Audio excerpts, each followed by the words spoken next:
한글을 만든 세종대왕.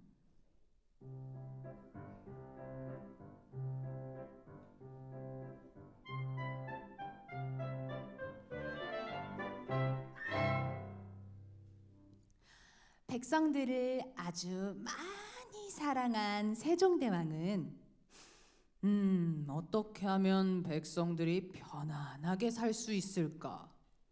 어떻게 하면 백성들이 모두 배부르게 먹을 수 있을까? 이렇게 매일매일 고민하고 책을 보고 연구하시며 그 방법을 찾으려고 노력했어요.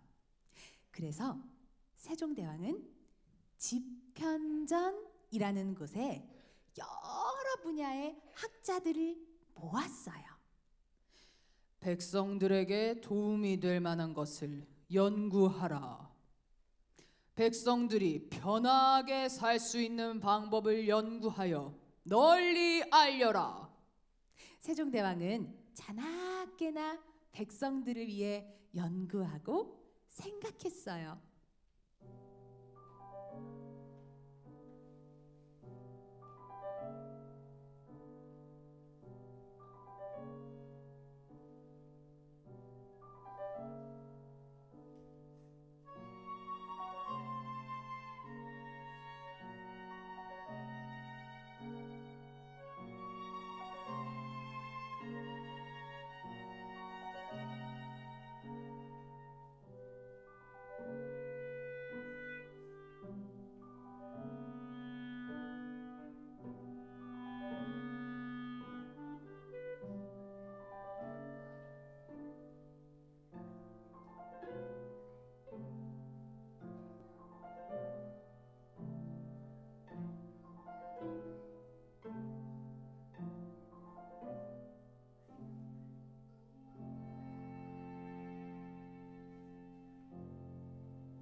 세종대왕은 백성들에게 좋은 책을 많이 읽히고 싶었어요. 책을 쉽게 인쇄할 수 있는 방법을 연구해라.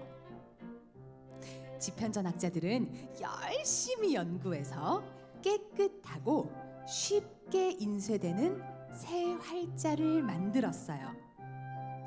그 이후에 세종대왕은 새 활자를 이용해서 백성들에게 도움이 되는 많은 책들을 만들어서 퍼뜨리기 시작했어요. 우리 땅에 맞는 농사법을 연구해서 책을 만들어라.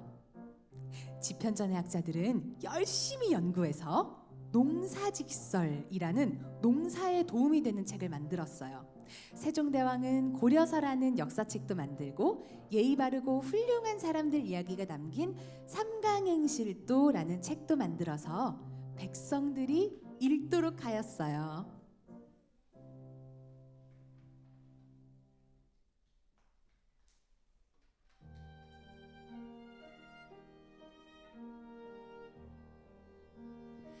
어렸을 때부터 책 읽기를 좋아했던 세종대왕은 거의 하루도 빼놓지 않고 책을 읽었어요.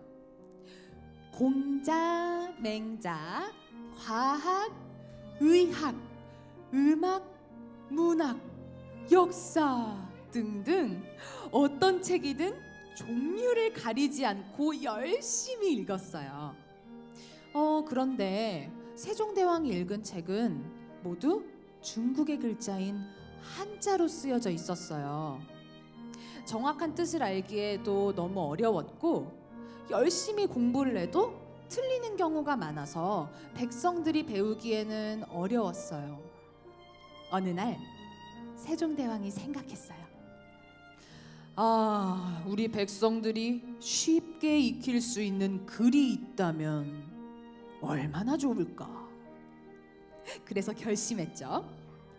백성들이 자신의 생각과 말을 쓸 수 있고 읽을 수 있게 해야겠다.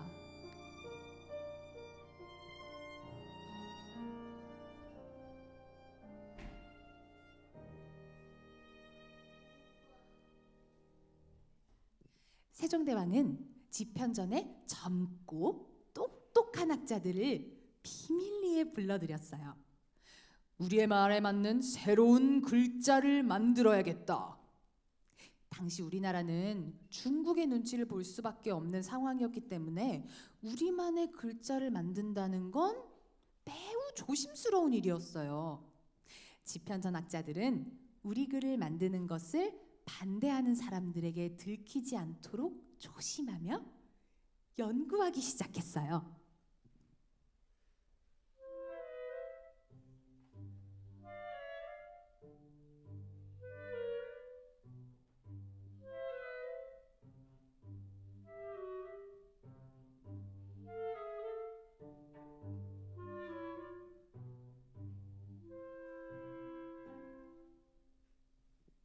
세종대왕과 집현전 학자들의 엄청난 노력 끝에 마침내 1443년 우리나라의 글자인 한글이 만들어졌어요. 와, 너무 쉬워서 금방 배울 수 있어요. 어머나, 이제 우리가 하고 싶은 말을 글로 쓸 수 있어요. 이렇게 많은 백성들이 기뻐했어요. 한글은 백성들을 가리치는 바른 소리라는 뜻을 가진 훈민정음이라는 책으로 세상에 널리 퍼져서 알려졌어요. 그 후 법과 글을 몰라서 억울하게 감옥에 갇히는 사람도 줄고 한자를 모르던 사람들도 글을 읽을 수 있게 되어서 우리 조상들이 남겨놓은 다양한 지식들을 알게 되었어요.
와, 조선의 제4대 왕 세종대왕은 정말 멋진 왕이죠? 안 멋져요? 멋진 왕이죠? 세종대왕은 백성들을 너무너무 사랑해서 백성들이 좋은 것을 누리며 잘 살게 해주고 싶었던 마음에 열심히 노력하셨어요. 여러 분야에서 훌륭한 일들을 많이 했지만 뭐니 해도 우리가 지금 쓰고 있는 한글을 만든 것이 가장 훌륭한 일이라고 할 수 있겠죠. 세종대왕께서 한글을 만들지 않았다면 아마 지금 우리는 중국의 글자인 한자를 어렵게 배우고 있었어야 했을 거예요. 세계에서 가장 과학적인 글자로 인정받은 한글을 만드신 세종대왕님께 자, 우리 모두 감사의 박수 한번 쳐드릴까요?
거북선으로 승리를 이끈 이순신.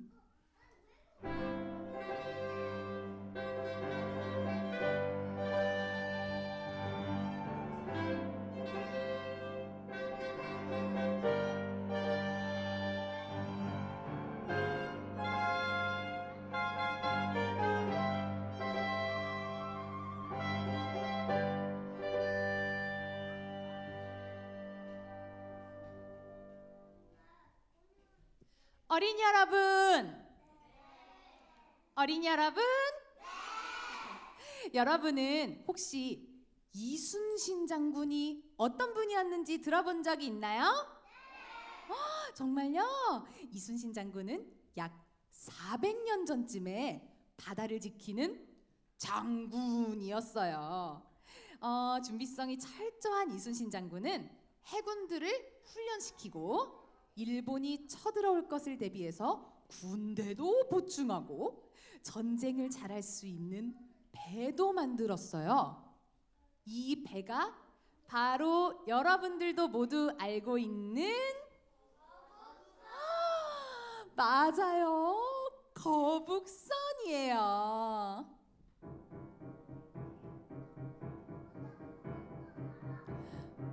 (1592년) 일본이 우리나라에 20만 명의 어마어마한 군대를 이끌고 부산 앞바다로 쳐들어왔어요. 수많은 우리 백성들이 일본군에 의해 죽고 다치고 집도 마을도 불탔던 무서운 전쟁, 임진왜란이 시작되었죠. 제대로 군사 준비를 하지 못했던 우리나라 군사들은 일본군에게 계속 지고 있었어요. 이때 이순신 장군이 출동해서 일본군의 배들을 포위하고 맹렬하게 기습 공격을 퍼부었어요. 정찰하는 배를 먼저 보내서 적들을 감시하라. 너희들은 오른쪽으로 돌아 정세를 살피고 나머지는 나를 따르라. 용감하고 지혜로운 이순신 장군 덕분에 일본군의 배 30척 중에 26척이 격파되고 나머지는 으악 살려줘 라며 겨우 탈출해서 도망갔대요.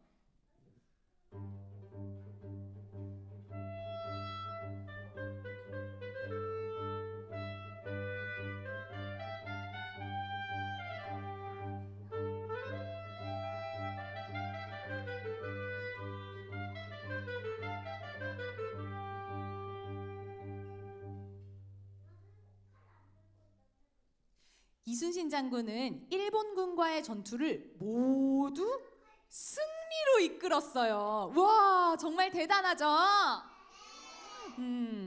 이건 이순신 장군이 미리 전쟁 준비를 열심히 했기 때문에 가능한 것이었어요.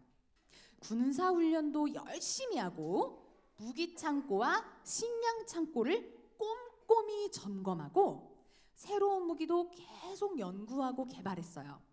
또 우리나라의 바닷가 이곳저곳을 둘러보면서 여기는 물살이 빠르니 적들을 몰아넣으면 정신을 못 차리겠군. 아하, 이 동굴은 숨어 있다가 갑자기 공격하기 좋군.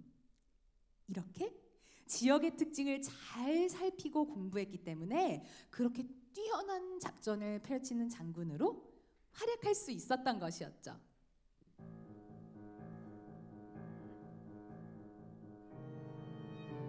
그러던 어느 날 경상도 앞바다에 또다시 수많은 일본군의 배가 나타났어요. 하지만 이순신 장군은 일본군이 쳐들어올 것을 대비해 미리 전투를 준비하고 있었어요. 아니 저게 뭐지? 우리나라 군사들이 탄 배가 일본군의 배 앞에 나타나자 일본군들은 크게 당황했어요. 배 모양은 거북이를 닮았는데 용 모양의 머리가 있고 아주 빠르게 움직이며 한 포를 펑펑 쏘는 데다가 등에는 송곳처럼 날카로운 철심이 있어서 배 위로 올라탈 수도 없었기 때문이에요. 이 배의 이름은 무엇이었을까요?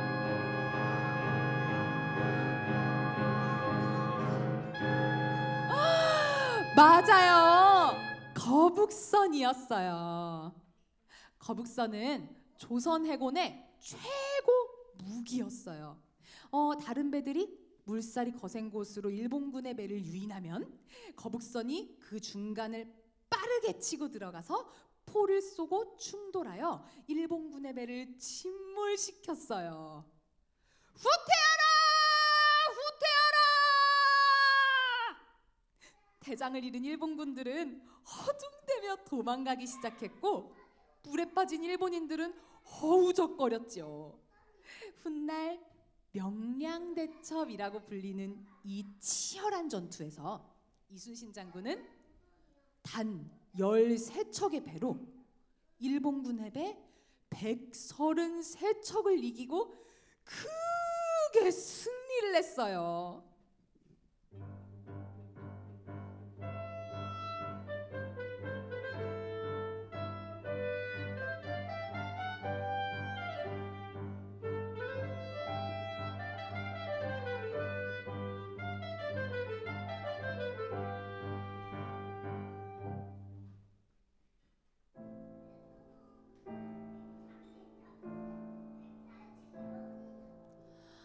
그 후 노량 앞바다에서 이순신 장군은 안타깝게도 적군의 총에 맞아 숨을 거두었어요.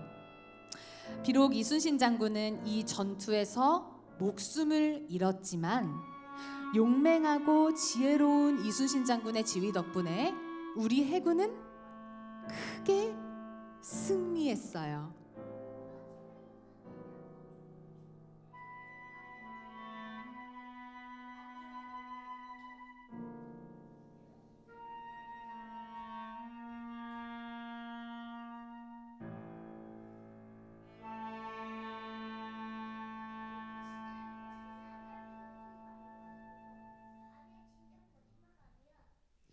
마지막까지 단 한 번의 패배도 없이 전쟁을 끝낸 이순신 장군의 가장 본받을 점은 무엇일까요? 무엇일까요? 잘생긴 외모? 아니면 뛰어난 전술? 이순신 장군의 가장 본받을 점은 준비를 열심히 한 사람이라는 점이에요. 이순신 장군은 자기 일에 꼼꼼하게 준비를 했기 때문에 우리나라의 승리를 안겨줄 수 있었던 것이었죠. 자, 우리 어린이들도 이순신 장군처럼 준비를 철저히 하면 무슨 일이든 용기도 더 생기고 성공의 기회도 늘어난다는 사실 잊지 마세요.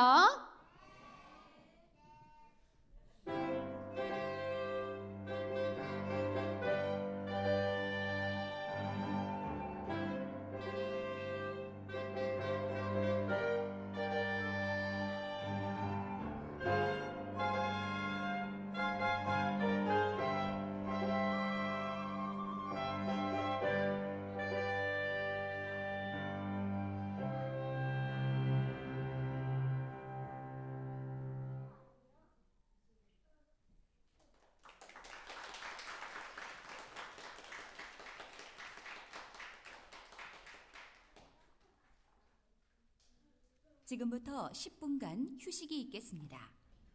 휴식 시간 중 객석을 출입하실 때에는 항상 티켓을 소지하여 주시기 바랍니다. 감사합니다.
용기 있는 소녀 유관순.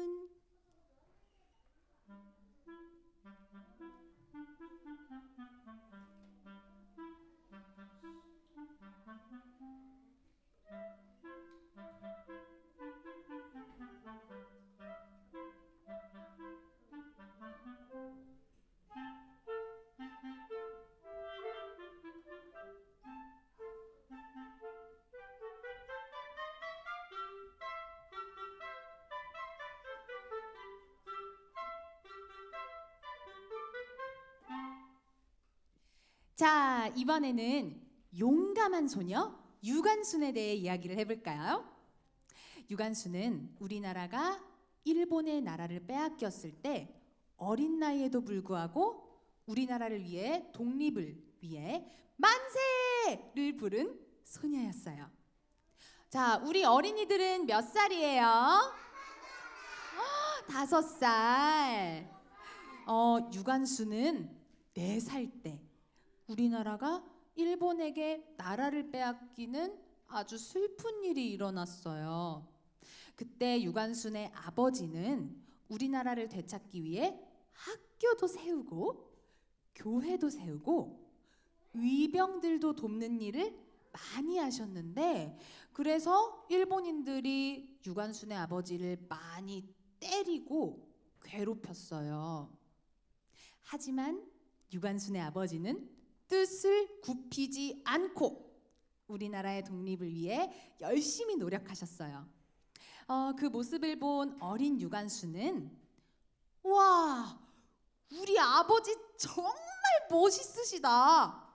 나도 아버지처럼 나라를 위하는 사람이 되어야겠어.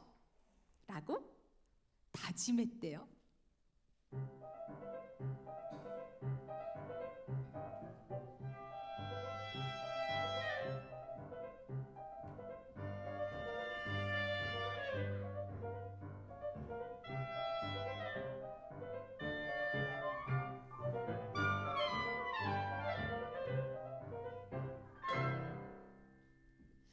천안에 살고 있던 유관순은 14살이 되었을 때 서울에 있는 학교로 공부를 하러 가게 되었어요.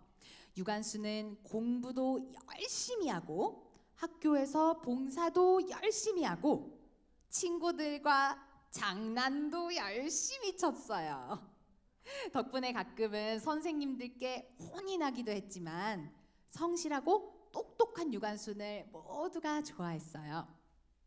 유관순은 어느 날 친구들을 모아서 이야기했어요.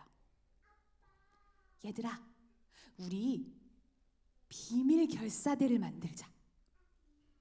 비록 어린 학생들이었지만 친구들과 비밀 결사대를 만들어 꼭 나라에 도움이 되는 일을 하자고 다짐했어요.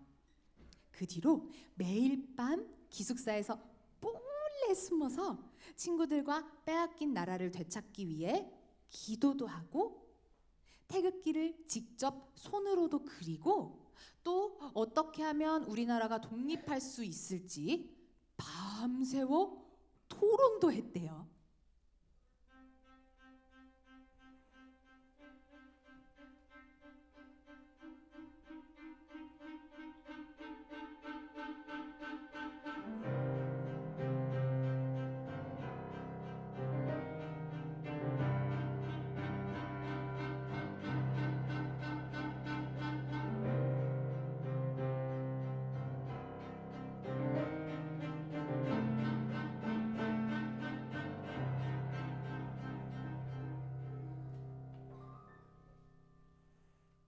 대한독립 만세! 일본은 물러가라!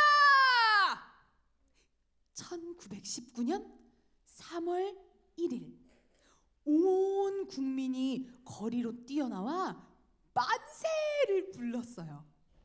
일본 경찰들은 독립 만세를 외친 사람들을 찾아내어 아이, 어른 할 거 없이 모두 잡아갔어요.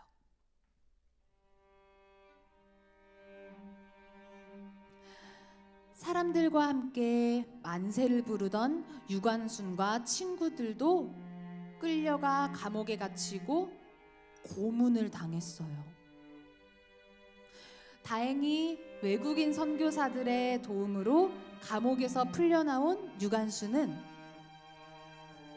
어떻게 되었을까요? 만세운동을 그만두었을까요? 아니었겠죠. 학교가 문을 닫자 고향 천안으로 내려간 유관수는 마을 사람들과 근처 다른 동네 어른들까지 설득해서 어마어마한 만세운동을 계획했어요. 서울에서는 만세운동이 한창입니다. 여기 천안에서도 함께 힘을 모아야 합니다. 일본 경찰에게 걸리면 또다시 감옥으로 끌려갈 아주 위험한 일이었지만 우리나라의 독립을 위해 꼭 필요한 일이라 생각을 하고 용기를 내어서 만세운동을 널리 퍼뜨리기로 결심을 했어요. 일본 경찰의 감시를 피해 집집마다 돌아다니며 사람들을 설득하고 소식을 전했죠. 천안 아우네 장터에서 모여서 다 같이 꼭 만세를 부릅시다. 마을 사람들은 밤새도록 함께 태극기를 만들었어요. 대한독립 만세! 만세! 만세! 1919년 4월 1일 천안 아우네 장터에 태극기를 든 사람들이 구름대처럼 몰려들어서 함께 외치기 시작했어요. 만세! 만세! 대한독립 만세! 유관수는 제일 앞에서 큰 소리로 소리쳤어요. 만세! 만세! 대한독립 만세! 몰려온 일본 경찰들의 총과 칼에 많은 사람들이 목숨을 잃었고 유관수는 그만 감옥에 갇히게 되었답니다. 유관수는 감옥 안에서도 용감하게 만세를 부르다가 숨을 거뒀어요.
마지막 순간까지도 우리나라의 독립을 위해 용기를 잃지 않았던 유관순을 보며 많은 사람들이 힘을 얻었어요.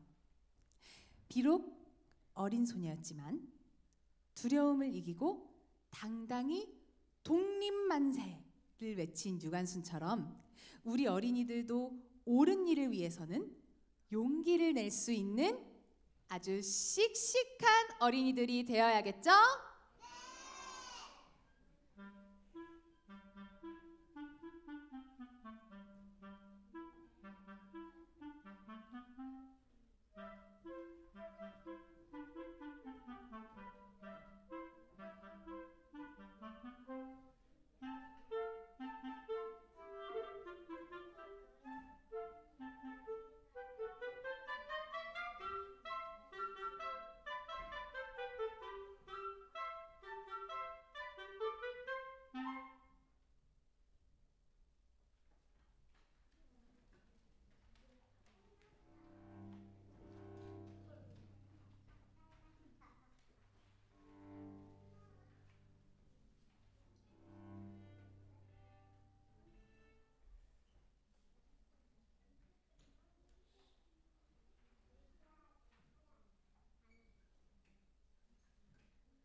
나의 소원은 독립. 백범 김구.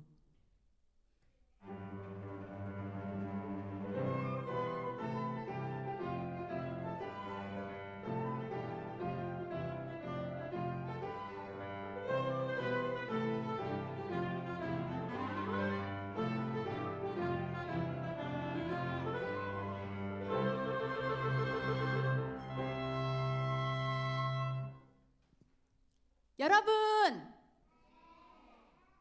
여기 아무도 없어요. 여러분 혹시 김창암이라는 사람을 아나요? 정말요? 그럼 김구라는 사람은 알고 있나요? 정말 김창암은 백범 김구의 어릴 적 이름이에요. 예전에는 어릴 때 이름과 어른이 된 다음의 이름을 다르게 쓰는 경우가 종종 있었대요. 백범 김구는 어렸을 때 아주 호기심 많은 개구쟁이였어요.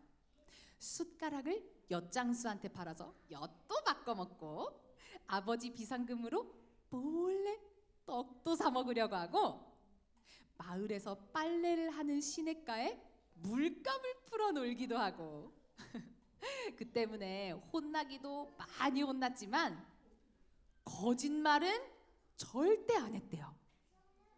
항상 억울한 일을 당하는 사람들을 보며 어떻게 하면 도움이 될까 이렇게 생각하던 백범 김구는 도움을 줄 수 있는 신분이 높은 사람이 되어야겠다고 생각했어요. 하지만 백범 김구는 집안 사정 때문에 공부를 하러 서당에 다닐 수가 없었어요. 이에 실망한 백범 김구를 보고 백범 김구의 아버지가 말씀하셨어요. 네가 꼭 이 나라에 필요한 인물이 되려고 공부를 하고 싶다고 하니 아버지가 선생님을 집으로 모셔올게.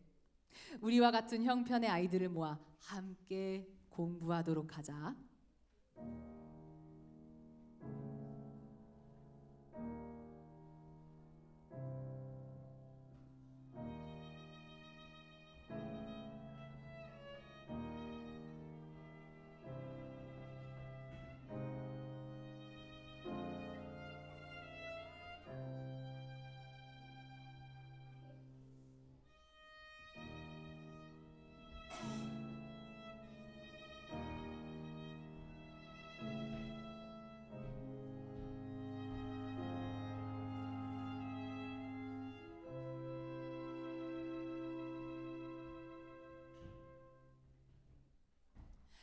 열일곱 살이 되어 나라에서 열리는 과거 시험을 본 백범 김구는 아주 화가 많이 났어요. 나라에서 열리는 시험도 돈과 백이 없으면 붙을 수가 없었기 때문이에요. 와, 나라에서 보는 시험도 이렇게 공정하지 못하다니, 어떻게 하면 어지러운 나라를 바로 세우는 사람이 될 수 있을까? 백범 김구는 모두가 행복하게 사는 나라를 꿈꾸며 나라를 위하는 일이라면 물불 안 가리고 열정적으로 일하고 공부했어요.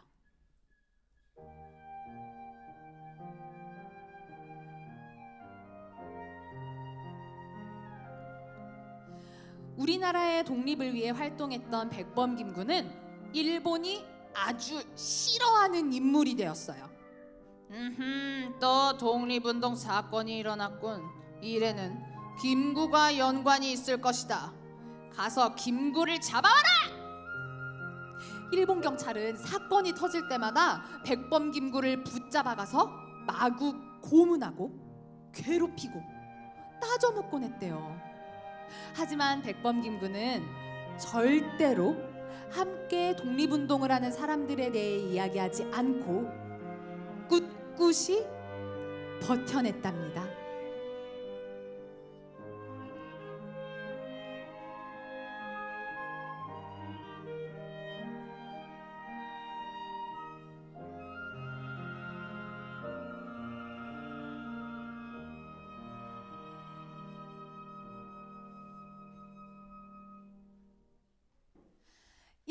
나라를 빼앗기고 아주 우리나라가 어려웠던 시절에 백범김구는 고향으로 돌아가서 여러 곳에 학교도 세우고 많은 사람들이 교육을 받을 수 있도록 노력했어요.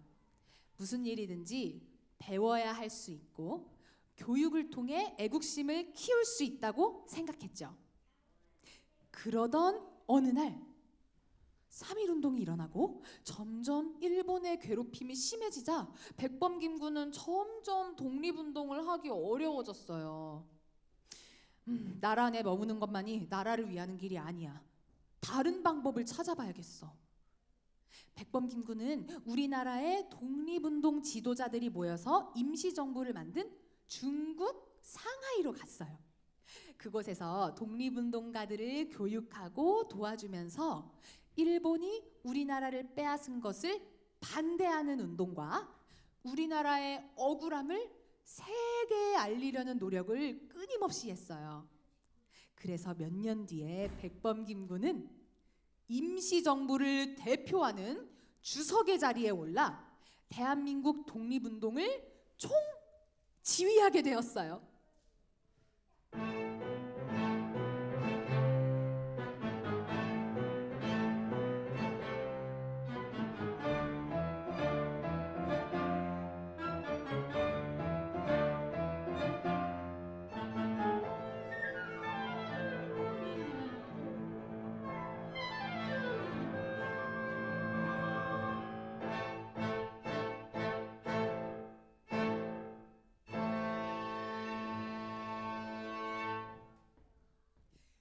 드디어 우리나라가 광복을 맞이하고 주권을 되찾았을 때 백범김구는 우리나라로 다시 돌아왔어요.